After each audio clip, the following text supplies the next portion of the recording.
What's good, everybody?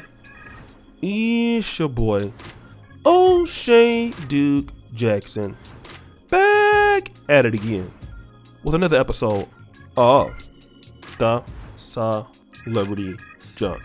Just like many of you, I grew up in the ecosystem affectionately referred to as Black America. And of course, growing up in Black America, like many of you, we have the taste in our mouth that leaves us disappointed. We would rather move on to something greater. And for some of those things that I'm talking about, it could be predominantly white institutions and universities. Some of us, because of our experience of Black America, we don't even want to date each other anymore. We completely want to go to whites or non-blacks. And then the one thing that you see, I would say, at the top of the food chain, for those who are disgruntled in Black America, there is a yearning or a longing to do business with everybody that is not Black. And we seek acceptance from these people. We have a strong obsession, some could say rapacity, to be in this new community. And when I think about somebody like that, my mind comes to Donovan Sharpe. And I'm not even going to really roast the guy today. I really feel sorry for him, because here's a guy that in 2016, when I met the guy, and again, I contacted him to come over to the Black manosphere community, I felt that he was a good fit for the fact that many Black men felt disenfranchised like him in Black America. He sounds like a white guy. He had no place to really fit in. He was over at Return of Kings in the doghouse with Roosh. Wasn't getting a lot of run over there. Extremely talented man, but he's a sociopath. He will do anything for his own self-benefit. Even at one point scamming his own father for more than $7,000 or $8,000. So he's a sociopath, in my honest opinion. But this is what he deals with, and he would love to be accepted by white people. So once Donovan left the Black manosphere, and he didn't leave on good terms, he ended up collaborating with the 21 convention with Anthony Johnson. And again, I have a lot of respect for Anthony Johnson. I would think we had like almost one or something back and forth. It wasn't nothing that serious. Young guy. He's done some amazing things in men's rights and stuff like that. I just really didn't take what he was saying to me seriously. It was a joke. But furthermore, I can't discount what he has done for men's rights. He's done some excellent things, especially as a young man in this convention. The only criticism that I have with somebody like Anthony Johnson is he made the same mistake that I did in giving Donovan Sharpe an opportunity. And it has somehow, I would expect, slowed both of them down significantly. Now, Donovan is the kind of person, when he joins something, he wants to be the leader. And what we got to understand about leadership as men is leadership is about service. It is not about gaining. All right. When I was in the Black manosphere for the years that I was there, a lot of people came up under the umbrella of the Black manosphere. Many creators, you saw, Kevin, even Donovan. There was even the lead attorney later, pocket watching with JT later. But that was just about, giving back to the community. People like that, right? When Donovan is doing something, it's all about him. He doesn't mind lying, scamming, anything he can do to get a quick buck. The problem was when he tried it in the Black manosphere community and shitted on us, we kind of let it go. But when he tried it with Anthony Johnson, it was almost career ending.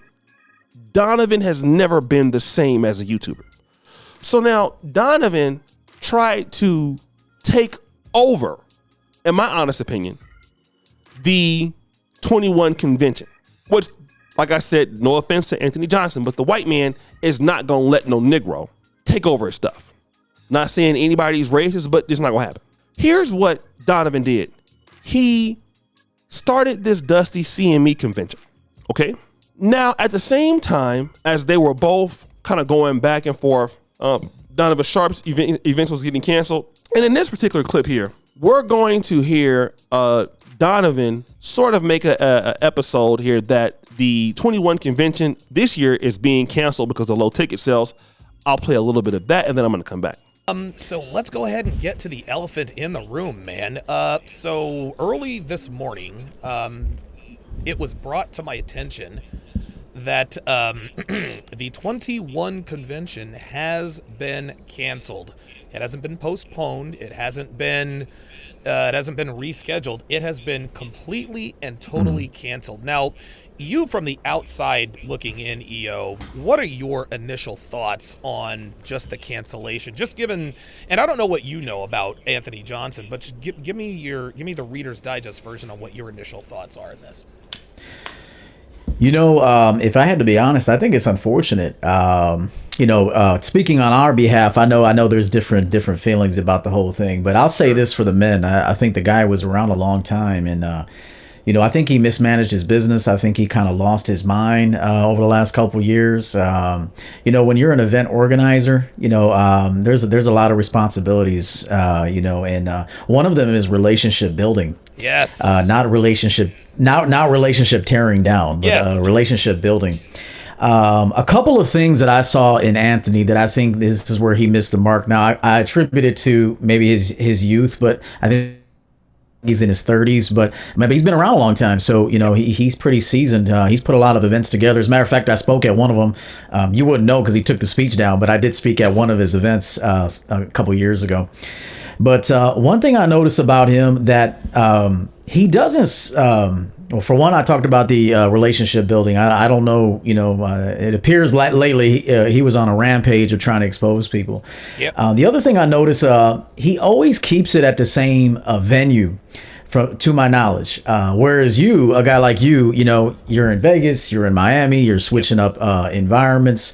I think it's important to understand that if you're going to cater to men, and you want men to come down to an event, they're looking at it as a vacation as well as informative. Now, our brother Duke and Don is also covering this. Shout out to him. He always has very good information. Basically, I want you to hear what he has to say, and then I'm going to come back. Donovan Sharpe's following CME, you would expect to be a smashing knockout, right? Because after all, the first one he threw gave his rival a run for his money, and people all over the internet, especially in the manosphere space, were, ranting and raving about how great it was. You would expect the CME number 2 to, be better. Well, here's what ended up happening. Leading up to that event, there were certain things Donovan Sharpe started doing, and those things started to become almost so familiar, you start to notice a pattern. And matter of fact, we're noticing that pattern right now, and the convention is supposed to happen next month, okay? And the reason why I'm breaking this down to you, because you got to understand, this man, Donovan Sharpe, it seems like the scammer is up to his old tricks, okay? Because at the last convention, what ended up happening, the buildup towards the actual date of the event, they were slinging mud at each other, right? And one of the main mud that was being slung back and forth was the accusation of someone trying to dox or DDoS, their payment servers and things like that, right? And it was particularly Donnie Boy. So Donnie Boy started coming out with these YouTube community posts talking about, hey, I see you, Anthony. I see you. Yeah. We caught him. See, chat, look. This is Anthony right now trying to take us down because he can't stand us being successful. He wants to tear us down. Y'all don't be surprised if there's not a CME 2.0. Don't be surprised if we don't host a show this year because Anthony Johnson, he's coming after us. I mean, look at this. Look at this. Look what he's doing. He's shutting us down, right? So he started to drop those little hints, and he was even doing videos about how he was getting attacked by Anthony Johnson behind the scenes, and how he almost making it seem like Anthony Johnson was pulling a lot of puppet strings to make sure that Donovan Sharpe's CME 2 did not happen the way he wanted to happen. So much so, Donnie Boy went on to accuse Anthony Johnson for getting the venue itself canceled. And this is as we're getting closer to the event date, right? So all of a sudden, think about this. You're a fan who paid $1,500 to go see this schmuck. All right, you're listening to him drop these little alerts saying, "Hey, my rival he just shut down our payment processors. Now we can't get people to pay us. Hey, my rival, he just shut down our venue. And now we may not have the venue, guys. So at this point, if you're a young man paying these people $1,500 just to go see him, I don't know why you would do this, but let's just say you're dumb enough to do it. All right, now you got to be worried, because here's the guy who's supposed to be running the whole thing. All right, he's telling you his own rival. All right, his own rival is somehow attacking them, but can't provide substantial proof to literally make it make sense. Right? Anthony Johnson, as he says, I'm going to read this community post for Donovan Sharpe. This numbskull continues to try messing with me. This is the third PayPal account and fifth payment processor I've lost since I announced the CME back in 2020. Basically, it's over, buddy. I'm not going anywhere. No matter what you do, your convention is done. And if it ever comes back, I will make sure I schedule my conference the same weekend as yours, like I did this year, which caused you to cancel yours due to ticket sales, no money, and no venue. Let me talk about this. Shout out to the 21 convention. And again, as far as Anthony Johnson, they say that he doesn't build relationships and things like that. To be honest, I know that he did have Rollo Tomasi and certain people. I've heard some things about Rollo Tomasi. I've heard some things about a lot of people in that particular community, which is not the Black manosphere. I have nothing but respect for what I've seen Anthony Johnson do. Is he perfect? I'm probably sure that he's not. But I do know Donovan Sharpe. And this is what I would consider Donovan Sharpe getting a Negro wake-up call. Number one, Donovan is a liar. Number one, Donovan is a thief. Number two, Donovan is Donovan is a crook. If Donovan would have stopped his self-hatred and came over to the Black sector, because from what I understand, the Black manosphere conventions are still going on and doing pretty good, although I'm not in that community anymore. Like I said, I'm glad that, it's getting better over there. Kudos to those brothers over there, Obsidian and them. I'm doing my own thing over here in Africa, but that's the whole point. Donovan was trying to break into a market where he shouldn't be at, okay? I'm going to just be real, and guys are not going to like it. The white manosphere guys didn't create the white manosphere for Black guys. Black guys have no business in the greater manosphere. You need to be developing your own community. But the problem that Donovan tried to do is he's trying to be accepted in a community that he ain't got no business being over there. He already got a white woman, all that kind of stuff, right? So now you're trying to cut into this guy's stuff who clearly had things popping before you did. You're trying to come over there and do that. You have no business over there trying to undercut this guy. And I hate to, be on the white guy's side. You tried to undercut me and the brothers. So now you're losing all this stuff because everything you touch, you destroy it. Look at me over here in Africa, what I've been able to do, okay? Minding my own business, leaving white folks stuff alone. I got the Pan-African Dating Show. It's popping on TikTok. I got the King on the podcast. You want to know why? Corey Holcomb, Tariq Nasheed. Look, we over here dealing with our community, and we ain't worried about no money. Ain't nobody trying to take us down like that. But when you try to go over there and think you're going to run your BS over with the white man and these other groups, oh no. And it's something that you shouldn't even be trying to fight for anyway.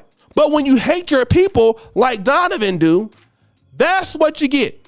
And if he would have stayed over with the Blacks, you see, and not being a self-hater, because I don't feel like none of them over there has ever got to the level of Kevin Samuels. If he didn't hate, he could have been something different. But no. And that's a message to the rest of y'all. Y'all out there that hate Black people so much, you're going to be on the same level as him. That's where you're going to be. No ability to run your community. No ability to take care of nothing. You're going to be just like Donovan. Over there extremely dusty. Over there extremely crusty. Trying to fight for crumbs when you can be over there with your own people developing your stuff in a market that got nothing but opportunity. But when you hate your people, you can't see nothing. Now you're over here trying to battle the white man and for where you shouldn't even be over there in the first place. So guys, what do you think? It's your boy, O'Shea Duke Jackson, back at it again with another episode of The Celebrity Junk. Appreciate you for all you do. Subscribe to the bell. We're out.